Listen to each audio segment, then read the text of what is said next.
Germany के navy chief vice admiral K S. Schonbach Bharat के दौरे पर आए हुए थे, जिस दौरान उन्होंने इंडियन नेवी समेत Indian air force chief V R. Chaudhari के साथ भी न्यू दिल्ली में मुलाकात की थी।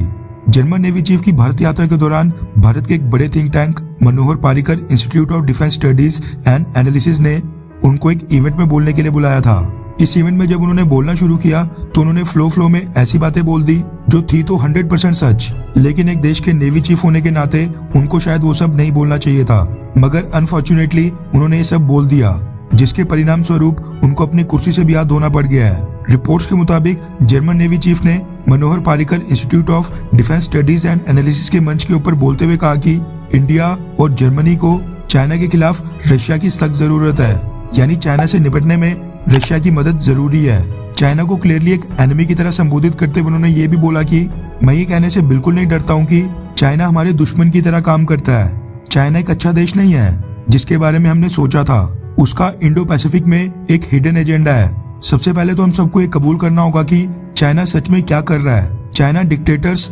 किलर्स और क्रिमिनल्स को पैसा दिए जा रहा है जब तक वो चाइना को रिसोर्सेज देते जा रहे हैं। यूक्रेन मसले के ऊपर बोलते हुए उन्होंने कहा कि रशिया के प्रेसिडेंट व्लादिमीर पुतिन वो ये सब यूरोप को 2 भाग में डिवाइड करने के लिए कर रहे हैं। उन्होंने कहा कि क्या रशिया को सच में यूक्रेन की धरती का एक छोटा सा भाग चाहिए जिसको अपने साथ मिलाएं? नहीं, ये बिल्कुल बेतुका है। मुझे लगता है कि व्लादिमीर पुतिन यूरोपियन यूनियन को डिवाइड करके 2 भागों में बांटना चाहते हैं। व्लादिमीर पुतिन को बस रिस्पेक्ट चाहिए, यानी जर्मन नेवी चीफ के मुताबिक व्लादिमीर पुतिन बस अपनी इज्जत चाहते हैं। उन्होंने कहा कि यूक्रेन को अब क्रीमिया दोबारा कभी नहीं मिलने वाला है, वो उसके पास कभी नहीं आएगा। आगे संबोधन में उन्होंने कहा कि किसी को इज्जत देने में क्या कोई कीमत लगती है, और व्लादिमीर पुतिन जो रिस्पेक्ट डिमांड कर रहे हैं वो रिस्पेक्ट वो डिजर्व भी करते हैं। रशिया एक इम्पोर्टेंट देश है, हमें भी रशिया की जरूरत है क्योंकि रशिया ही चाइना के अगेंस्ट काम आएगा। ये सारी स्टेटमेंट जर्मन नेवी चीफ के संबोधन की कुछ ही लाइनें थी।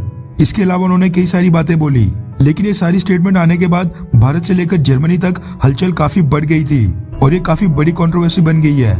जर्मनी जो कि एक नाटो सदस्य देश है, वो अमेरिका का अलाई भी है और वो कई सारे अमेरिकन वेपन्स का भी इस्तेमाल करता है।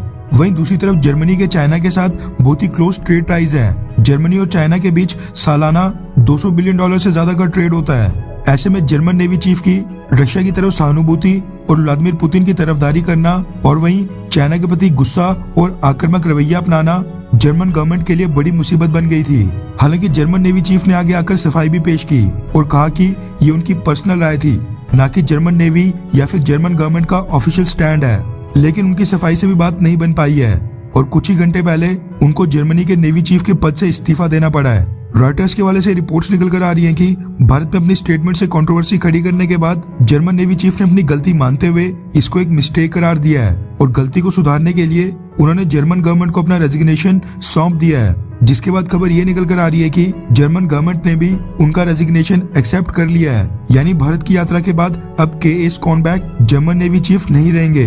ये उनको सच बोलने की कीमत चुकानी पड़ी है। खैर, वैसे आपको क्या लगता है कि किसी भी सर्विंग मिलिट्री ऑफिसर का इतना खुलकर बोलना क्या सही बात है, हाँ या फिर नहीं? नीचे कमेंट करके अपनी राय जरूर बताएं।